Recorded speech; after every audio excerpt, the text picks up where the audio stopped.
Captain Jiho Kim stared at his screen with growing worry. He had been watching Earth's communication signals for 12 years now, and never once had he seen anything like this. The blue and green planet that never stopped talking had gone completely quiet. "Commander Park," he called to his second-in-command. "Come look at this." Minji Park walked over to his station on the bridge of the Federation ship Harmony's Edge. She was a tall woman with sharp eyes that missed nothing. When she saw the empty communication board, her face went pale. "That can't be right," she said. "Run the check again." Jiho's fingers moved quickly over the controls. He checked every frequency, every channel that Earth used to talk to the rest of the galaxy. Nothing, not even the automatic signals that were supposed to run all the time. "Sir," came a voice from behind them. Dr. Hyun Choi, the ship's science officer, approached with a tablet in his hands. "I've been monitoring this for the past 6 hours. Earth has sent no signals at all. No messages to other planets, no replies. To incoming calls, no emergency broadcasts. It's like the whole planet just stopped." Jiho felt his stomach drop. In all the years humans had been part of the Galactic Federation, they had never stopped talking. They sent more messages than any other species. They traded with everyone, argued with everyone, and never backed down from any fight. Earth was always busy, always loud, always demanding attention. "Maybe it's just a technical problem," Minji suggested. "Their main communication tower could be broken." "All of them?" Dr. Choi shook his head. "Earth has thousands of communication stations, backup systems on every continent, space stations around the planet, bases on their moon. The chances of all of them failing at once are basically zero." Jiho stood up from his chair. Something cold was growing in his chest. He had grown up hearing stories about humans from his grandmother. She was one of the few who remembered the early days when humans first joined the Federation. Back then, many species had been afraid of them. Humans were different. They fought harder, thought faster, and never gave up. Even when facing impossible odds, they would find a way to win. "Try to contact the closest Federation station," Jiho ordered. "See if they're getting anything from Earth." The communication officer worked for several minutes before shaking his head. "Station Alpha 7 reports the same thing, sir. Complete silence from Earth for the past 8 hours. What about ships in the area? Any human vessels we can contact?" "Negative, sir.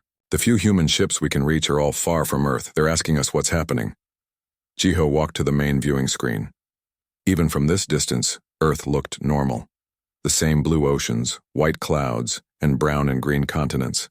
But something was wrong. Very wrong. "Dr. Choi," he said, "can we get a closer look? Use the long-range sensors." "I can try, but there's something strange.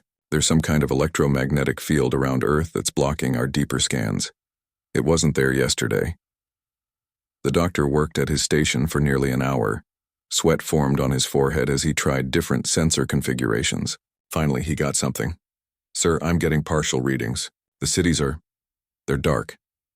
No lights, no energy signatures from the major population centers." "Power failure?" Minji asked. "That's what I thought at first.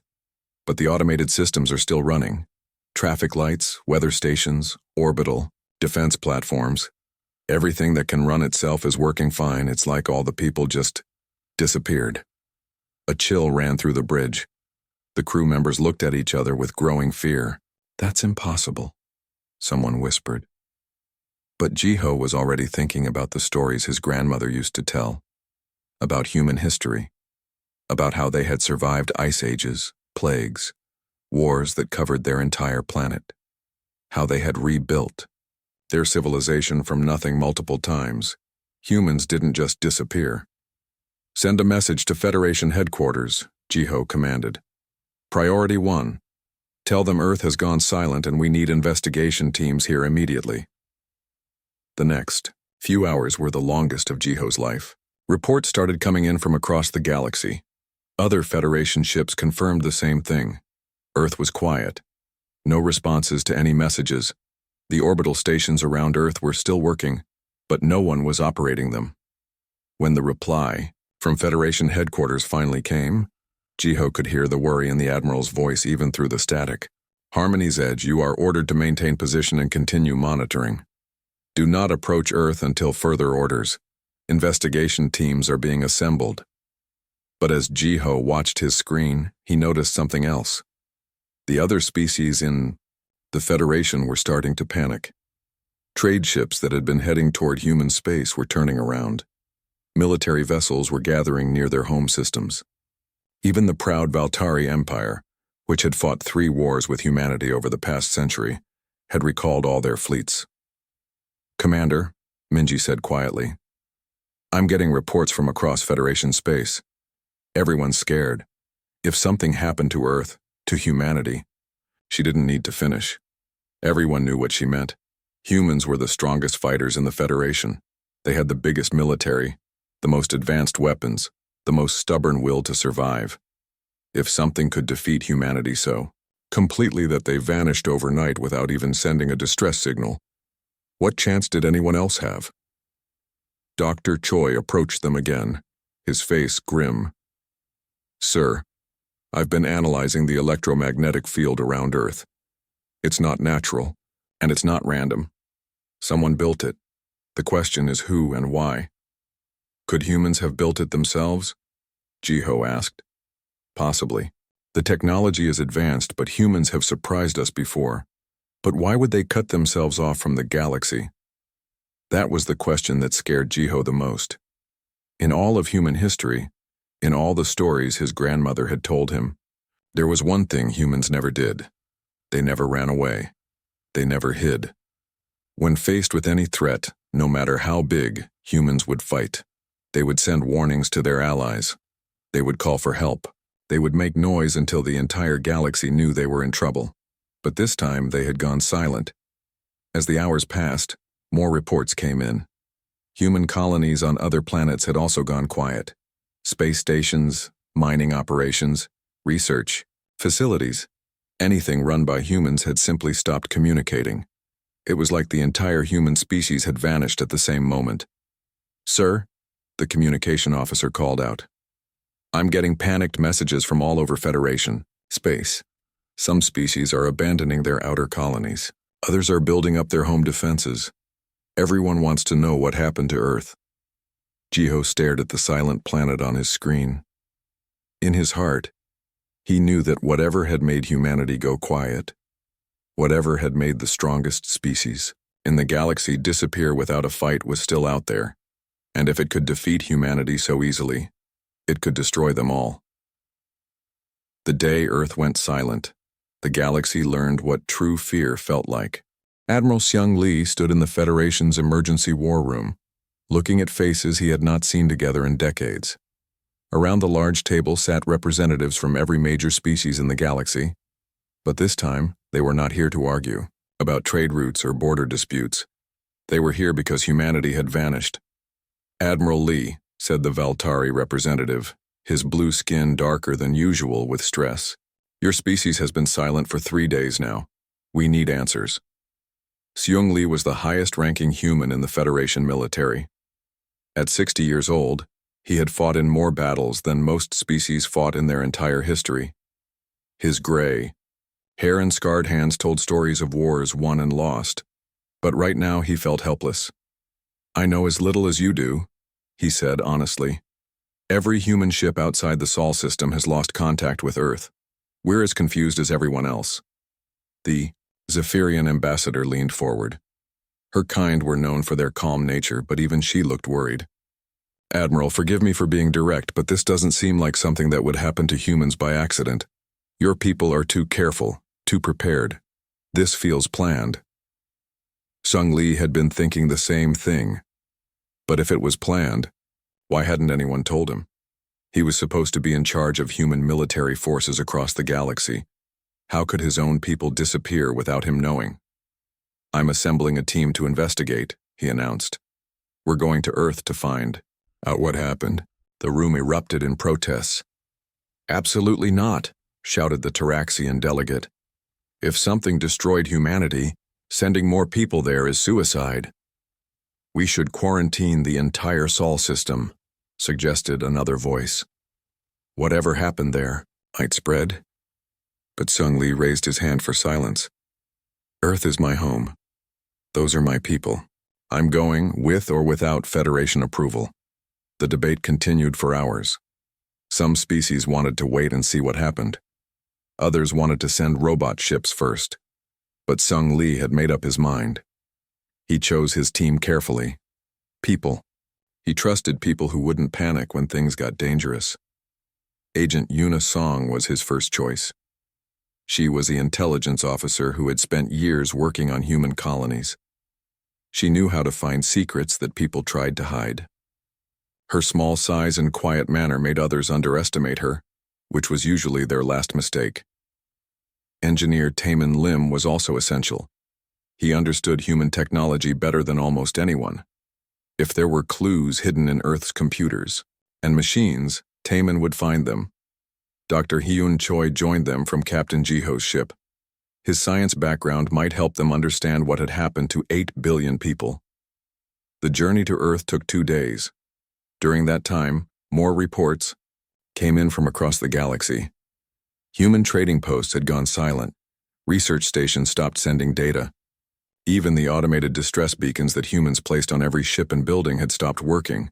But the strangest part was what didn't happen. There were no signs of battle. No destroyed ships floating in space. No radiation from weapons. No emergency broadcasts. It was like humanity had simply decided to stop existing. When they finally reached Earth's orbit, Sung Lee felt his heart break. The planet looked perfect from space. Blue oceans, white clouds, green and brown land. The orbital stations were still working, their lights blinking in normal patterns. But there were no communication signals coming from any of them. Taemin. Sung Lee said, "Can we dock with Orbital Station 1? The engineer checked his instruments. "Yes, sir. The docking systems are automated and still working. But I'm not reading any life signs aboard the station." They docked carefully. The station's airlock opened normally and the lights inside were on. But as they walked through the corridors, their footsteps echoed strangely in the empty halls. "This is impossible," Dr. Choi whispered. There should be 300 people working on this station. The cafeteria still had food on the tables. Computer screens were still running their programs. Personal belongings were scattered around as if people had just stepped away for a moment. But there were no people anywhere. Yuna found something interesting in the station commander's office. His computer was still logged in, showing his last few actions. According to this, he was reviewing duty schedules for next month. The timestamp shows he was working just 4 days ago, about an hour before communication stopped. "What happened an hour before that?" Xiong Li asked. Yuna scrolled through the logs. Nothing unusual, normal reports, routine maintenance, some messages to friends on other stations. Then it just stops. They searched the entire station, but found nothing. No bodies, no signs of struggle, no clues about where everyone went. It was like 300 people had simply vanished into thin air. The same thing awaited them on Earth's surface. When they landed at the spaceport in Seoul, they found a city that was running perfectly but completely empty. Traffic lights were working. Trains ran on schedule with no passengers. Automated systems maintained the power grid and water supply. But there were no people anywhere. Taemin set up equipment to scan the city's computer networks. The strange thing is that everything shut down at exactly the same time. All personal communications, all non-essential systems, all human-operated equipment. But the automated systems kept running. Like someone threw a switch that turned off all the people but left the machines running, Dr. Choi said. Yuna was examining security footage from cameras around the city. "Sir, you need to see this. This is from the main government building 4 days ago." The video showed normal activity at first. People walking in hallways, working at desks, talking in meetings. Then, at exactly 15:47 local time, everyone stopped what they were doing. Not suddenly, like they were surprised or scared. They just calmly stopped working, saved their files, and walked out of the building in an orderly manner. "They don't look afraid," Xiong Li observed. "They look like they knew this was going to happen." Yuna switched to another camera, then another. The same scene played out across the entire city. At 15:47, millions of people simply stopped what they were doing and disappeared. "Where did they go?" Dr. Choi asked. That was when Yuna made the discovery that changed everything. deep in the government's computer systems protected by security that had taken her 3 days to crack. She found files labeled Project Silence. Most of the files were corrupted or encrypted beyond her ability to read them. But the few fragments she could access were terrifying. "Look at this," she said, showing them a document on her screen. "It talks about total war protocols and species preservation contingencies. And here it mentions something called the Final Protocol and Strategic Disappearance." Seung Lee read over her shoulder, his face growing grim. This suggests that humanity knew something was coming. Something so dangerous that the best strategy was to disappear. But disappear where? Taman asked.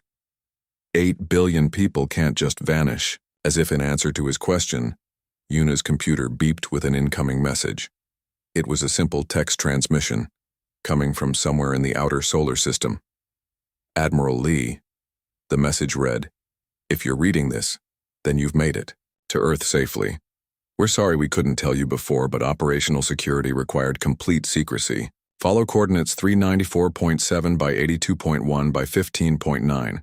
Come alone. And Admiral, prepare yourself for the truth." Commander Dongwoo Han Sung Lee knew that name. Dongwoo Han was one of Earth's top military commanders, but he had been reported missing 3 years ago during a deep space mission.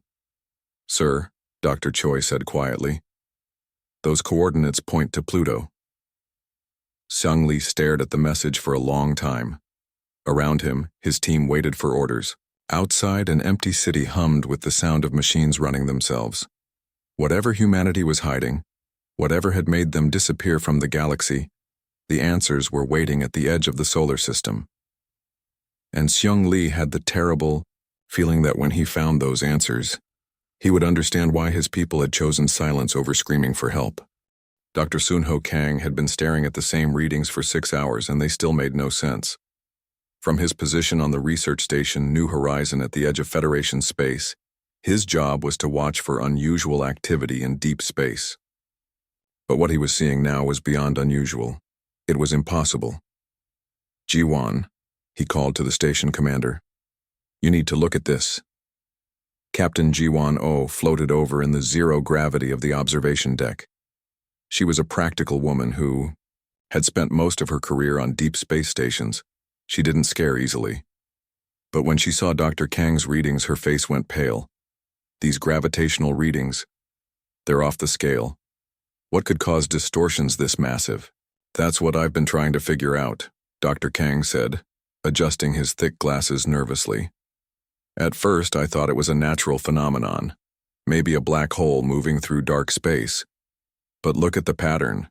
He showed her a 3-dimensional map of space on his main screen. Dozens of red dots moved in perfect formation across the display, each one representing a gravitational anomaly the size of a small moon. "They're not random," Captain O observed. "They're organized, moving together." "Exactly. And they're all heading in the same direction, toward the galactic core, toward us." Captain O felt her stomach drop. She had heard the reports about Earth going silent 5 days ago. Every station in Federation space was talking about it, trying to figure out what had happened to humanity. But this might be the answer none of them wanted to hear. "How far out are they?" Dr. Kang did quick calculations on his computer. "At their current speed, 6 months, maybe less." 6 months until what? Until they reach the outer colonies. After that, every inhabited system in the galaxy is in their path.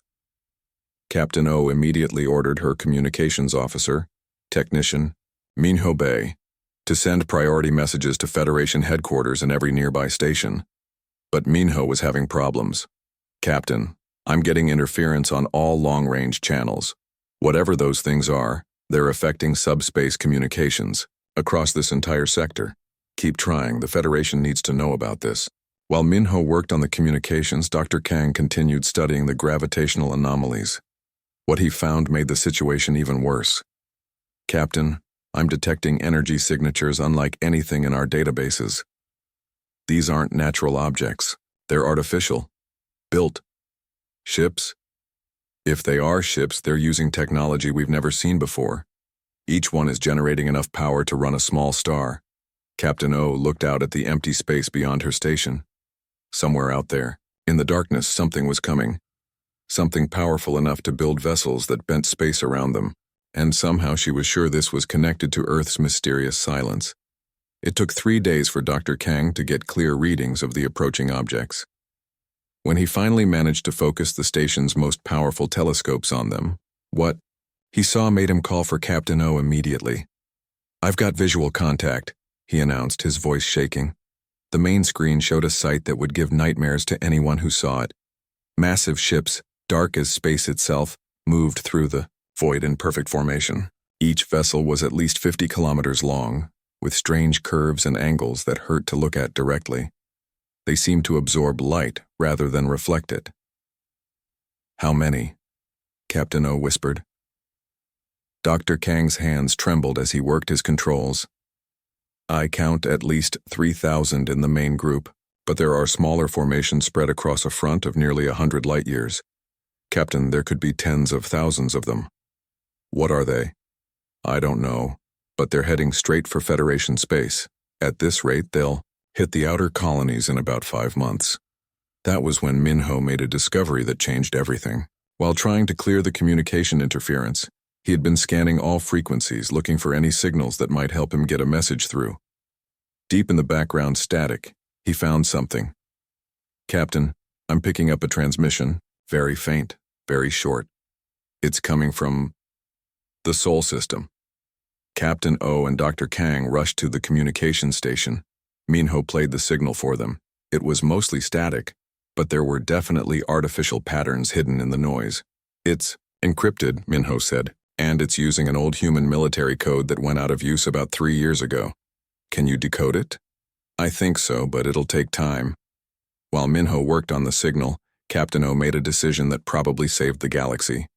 Instead of waiting for orders from Federation headquarters, she dispatched scout ships to investigate the Sol system more closely. The scout ship Fast Current, commanded by Captain Kyung-ju, reached the outer edge of the Sol system 12 hours later. What she found there made her question everything she thought she knew about humanity. "New Horizon, this is Captain Ju reporting. You're not going to believe this, but I'm detecting massive artificial structures on Pluto. They weren't there in our last survey 3 years ago." "What kind of structures?" Captain O asked over the comm. "Underground facilities, huge ones. My scanners show construction that goes down several kilometers into the ice. And Captain, there are energy readings here that match human technology, but much more advanced than anything I've seen before." At that moment, Minho finally cracked the encrypted signal. What he heard made everyone on the station stop what they were doing. It was a human voice, calm and professional. "This is Fleet Commander Dongwoo Han, Human Deep Space Command. If anyone receives this transmission, do not approach Earth or the inner solar system.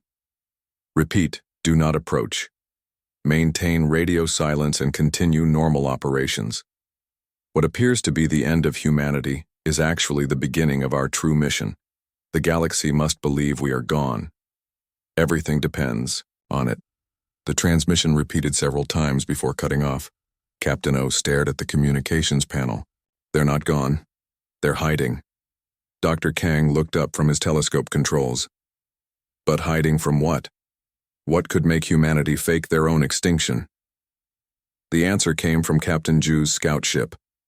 While exploring the outer system, her sensors detected something that had been hidden behind Pluto's orbit. It was a ship unlike anything in Federation records, sleek, powerful, and completely dark except for the faint blue glow of engines that seemed to bend space around them. "New Horizon, I'm tracking a human vessel. It's using the same type of propulsion system as those things coming from outside the galaxy." The implications hit everyone at once. Humanity had somehow gotten their hands on technology that matched the approaching threat. But how? And why had they hidden it from the rest of the Federation? Dr. Kang made the connection first. "Captain, remember when Commander Han disappeared 3 years ago? His mission was listed as deep space exploration beyond the galactic rim. You think he encountered these invaders? I think he found them before they found us. And somehow, humanity has been preparing for this ever since. Minho intercepted another signal, this one much stronger and clearer. It was coming from the hidden base on Pluto, and it was directed specifically at their station. Research Station New Horizon. This is Commander Han. We know you've detected our operations and the approaching threat. We need to talk. Send Admiral Lee to coordinates Pluto Alpha 7. Come alone and tell no one else about what you've discovered. The survival of every species in the galaxy depends on secrecy for just a little longer. Captain O looked at her crew. Dr. Kang was still staring at the massive fleet approaching from the darkness. Minho was recording every signal, trying to piece together humanity's secret. Captain Ju's voice crackled over the comm from her scout ship, reporting more hidden bases throughout the outer system. Whatever humanity was planning, it was bigger than anyone had imagined. They had spent 3 years preparing for a threat that the rest of the galaxy didn't even know existed. They had developed technology that shouldn't exist, and they had made themselves disappear so completely that even their closest allies believed they were gone. But the approaching fleet was real, and it was coming. In 5 months, the most powerful enemy the galaxy had ever faced would reach inhabited space. The only thing standing between civilization and total destruction was whatever plan humanity had been secretly working on. Captain O made her decision. Minho, send a message to Admiral Lee, tell him to come to Pluto immediately, and then delete all records of this conversation. Delete them? But Captain, the Federation needs to know. The Federation needs humanity's plan to work. And if that means keeping secrets for a few more months, then that's what we'll do. Outside her station, the Dark Fleet continued its approach, bringing destruction to every world in its path. But somewhere in the cold outer reaches of the Sol system, humanity was preparing to meet them. The question was whether their secret preparations would be enough to save everyone. Admiral Sung Lee's ship approached Pluto with his heart pounding harder than it had in decades of warfare. The coordinates Commander Han had sent led to what looked like empty space, but his sensors were picking up massive structures hidden beneath the ice of the dwarf planet. As his ship drew closer, something impossible happened. A section of Pluto's surface simply disappeared, revealing a hangar bay large enough to hold 12 Federation cruisers. Lights guided his ship inside, and the entrance sealed behind him with technology he had never seen before. The hangar was filled with ships. Not just any ships. Vessels that looked like they had been built with technology decades ahead of anything in Federation space. They were sleek, dark, and hummed with power that made his teeth ache. A figure waited for him at the airlock. Admiral Lee recognized him immediately, even though Commander Dongwu Han looked like he had aged 10 years in the 3 since his disappearance. Admiral, Han said, saluting. I'm sorry we couldn't tell you sooner. Tell me what exactly? That humanity faked its own extinction? That you've been building a secret fleet? That you've let the entire galaxy think we're dead? Han's expression was grim. Come with me. You need to see everything before you judge what we've done. They walked through corridors carved from ice and reinforced with materials Lee didn't recognize. The base was enormous, stretching for kilometers in all directions. Thousands of people moved through the passages, humans who were supposed to be missing or dead. How many? Lee asked. All of them. Every human from Earth, from the colonies, from the space stations. 8 billion people, all here or in similar facilities throughout the outer system. Han led him to a massive chamber where rows of suspended animation pods stretched as far as the eye could see. Millions of pods, each containing a sleeping human. We had to move fast once we understood what was coming, Han explained.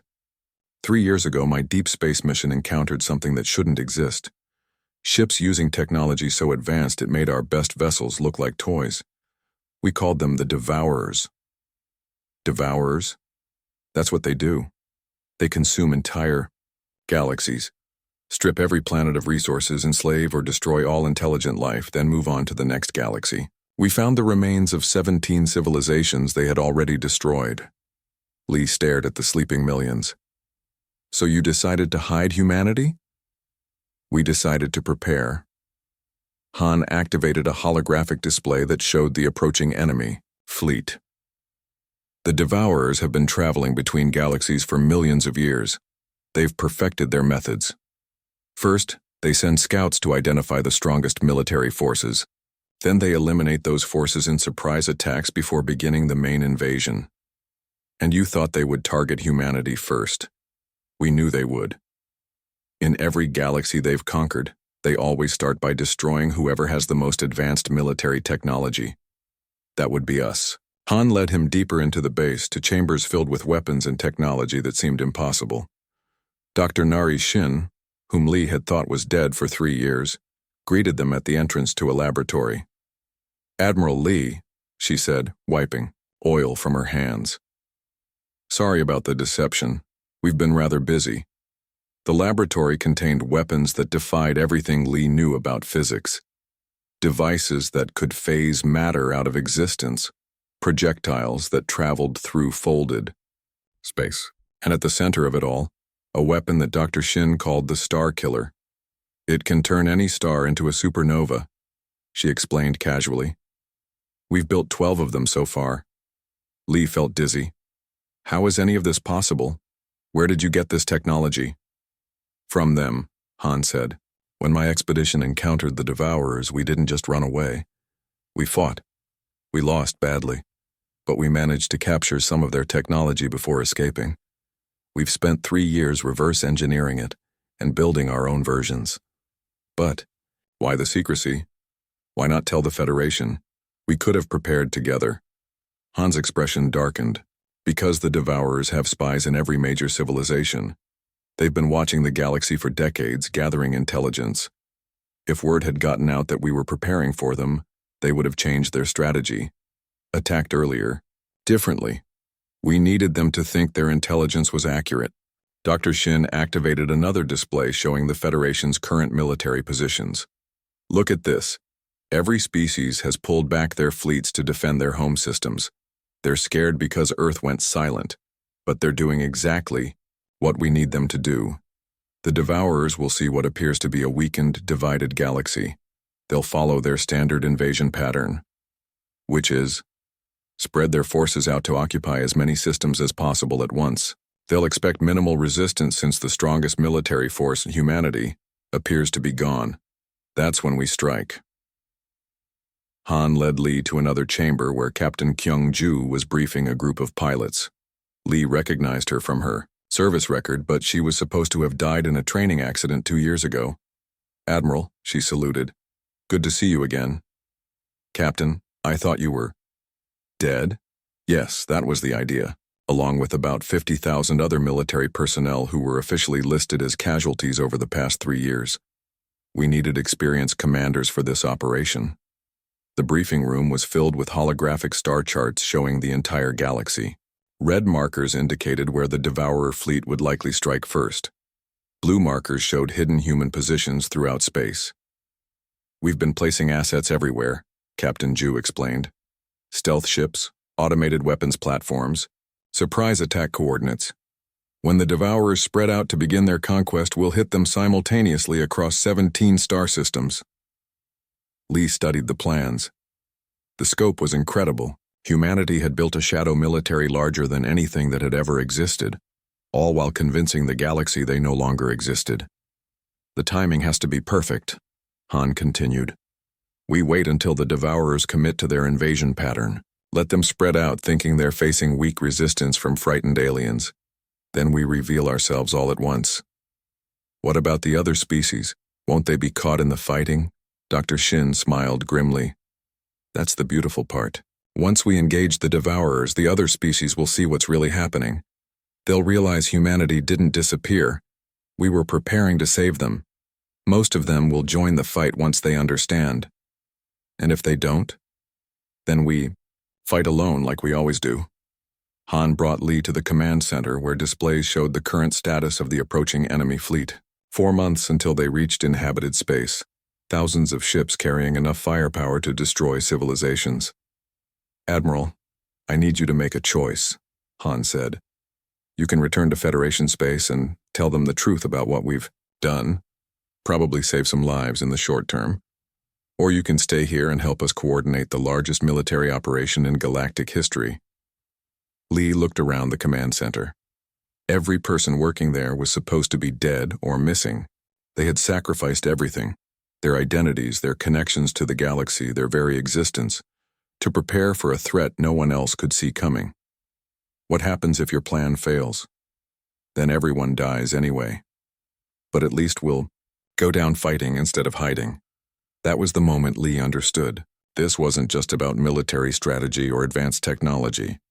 This was about what made humanity different from every other species in the galaxy.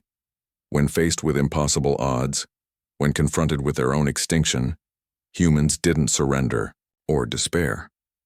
They disappeared into the shadows and prepared to fight back. "I'll need to send a message to the Federation," Lee said finally. "Tell them something that will keep them calm for a few more months without revealing the truth." "What will you tell them?" Lee thought for a moment. "That Earth is safe. That humanity is dealing with an internal matter and will return to normal operations soon. Let them think we're having some kind of political crisis." Han nodded. "That should buy us the time we need." As Lee recorded his message to Federation headquarters, he wondered if he was making the right choice. In 4 months, the galaxy would face the greatest threat in its history. The only thing standing between civilization and total destruction was a species that had officially ceased to exist. But as he looked around at the thousands of humans, working tirelessly to prepare for the coming battle, he felt something he hadn't experienced in years. Hope.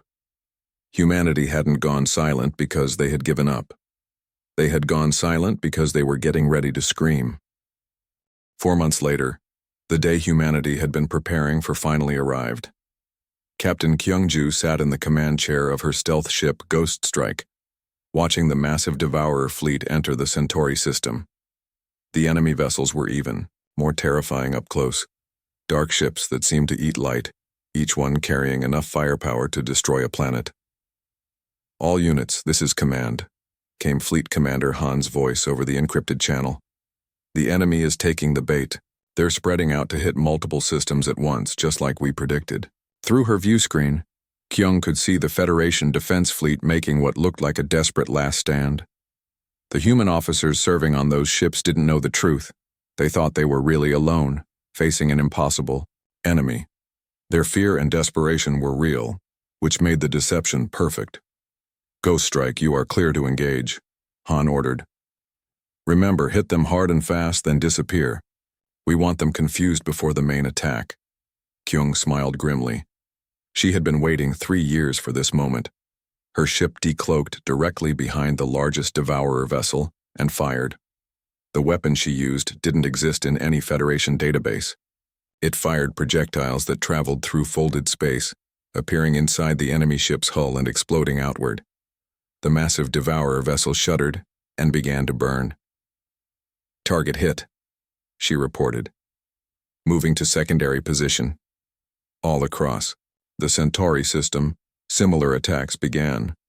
30 stealth ships appeared from nowhere, striking the Devourer fleet and vanishing again. The enemy had never faced this kind of warfare before. Their ships were powerful, but they had been designed to fight conventional battles against desperate defenders, not invisible attackers who struck from within their own formations. But the real surprise was still coming. Admiral Seung Lee stood in the main command center on Pluto, watching display screens that showed 17 different star systems. In each one, Devourer fleets were beginning their attacks, confident they faced only scattered resistance. "Dr. Shin," he called to the weapons specialist, "are the Star Killers ready?" "All 12 units are in position and armed, sir. Just give the word." Lee watched as the Devourers committed more and more of their forces to the individual system attacks. They were following their standard pattern perfectly, spreading out to conquer multiple worlds at once. "Fleet Commander Han," Lee said into his communicator, "initiate Operation Awakening." Across the galaxy, something unprecedented happened. In 17 star systems, human fleets that weren't supposed to exist suddenly decloaked and opened fire. Ships using technology the Devourers had never encountered before struck from every direction at once, but the ships were just the beginning. On Earth, 8 billion humans emerged from their hidden shelters. The planet that had been silent for months suddenly blazed with activity as massive defense platforms rose from underground bunkers. Orbital weapons that had been hidden on the dark side of the moon powered up and targeted the enemy vessels. The Devourers had conquered 17 galaxies by always knowing what they were facing, but they had never encountered anything like humanity's deception.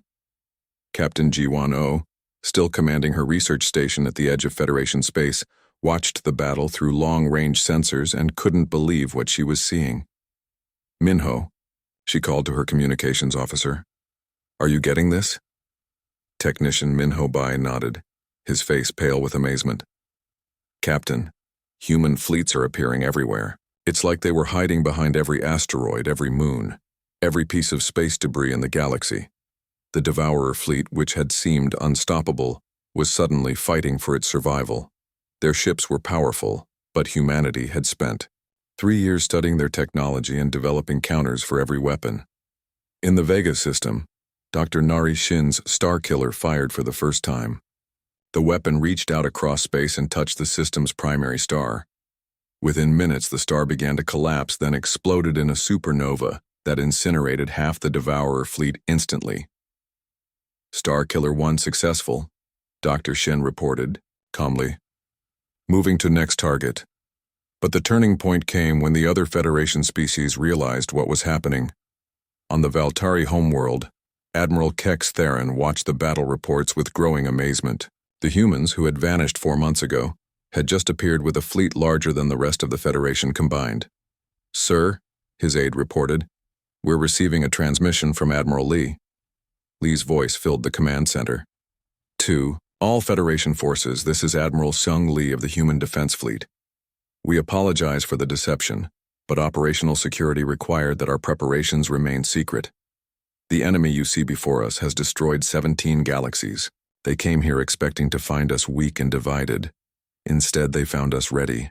Will you fight with us?" The response was immediate. Across the galaxy, Federation fleets that had been hiding in fear suddenly surged forward to join the battle. The Zephyrian fleet, known for their peaceful nature, fought with a fury that surprised everyone. The proud Taraxians, who had always competed with humanity, threw their entire military into the fight, but it was the smaller species, the ones who had always been protected by stronger neighbors, who fought the hardest. They finally understood that humanity's silence hadn't been abandonment, it had been sacrifice. Captain Kyung-ju found herself in the middle of the largest space battle in galactic history. Her stealth ship darted between massive Devourer vessels, striking critical systems and disappearing before they could respond. "All ships, this is Admiral Lee," came the voice over the battle network. "The enemy commander ship has been identified. It's the largest vessel in the Rigel system. All available units converge on that target." The final assault was led by Fleet Commander Han himself. His flagship, built with technology stolen from the Devourers and improved by human engineering, was faster and more maneuverable than anything the enemy had. But as Han's ship approached the enemy command vessel, the Devourers played their final card. The massive ship began to glow with energy that warped space around it. "It's a dark matter implosion weapon," Dr. Shin warned over the comm. "If they detonate that, it will destroy everything in this system and create a black hole." Han made the decision that ended the war. Instead of retreating, he accelerated toward the enemy ship. "Dr. Shin, can you turn their own weapon against them?" "Maybe, but someone would have to get close enough to override their controls manually." "On my way." Han's ship smashed through the enemy vessel's defenses and landed in their hangar bay. Fighting through corridors filled with desperate enemies, he and his team reached the weapon control center. Dr. Shin's modifications worked perfectly. The weapon that was supposed to destroy the Rigel system instead turned inward, consuming the Devourer command ship from within. The explosion was visible from 3 star systems away.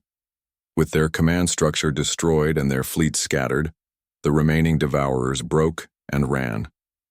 Some tried to escape to dark space, but human pursuit ships followed them.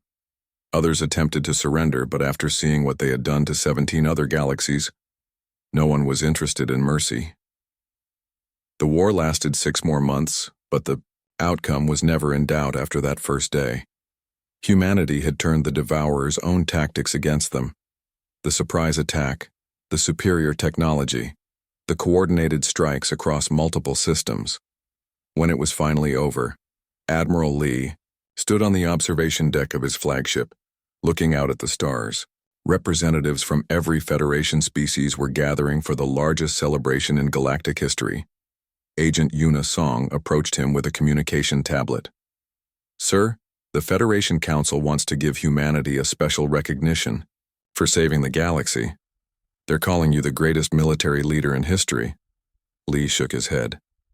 "It wasn't military leadership that won this war. It was our willingness to disappear when we needed to let everyone think we were gone so we could prepare properly."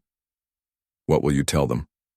Lee thought for a moment, looking out at the stars that were now safe because humanity had learned when to be silent.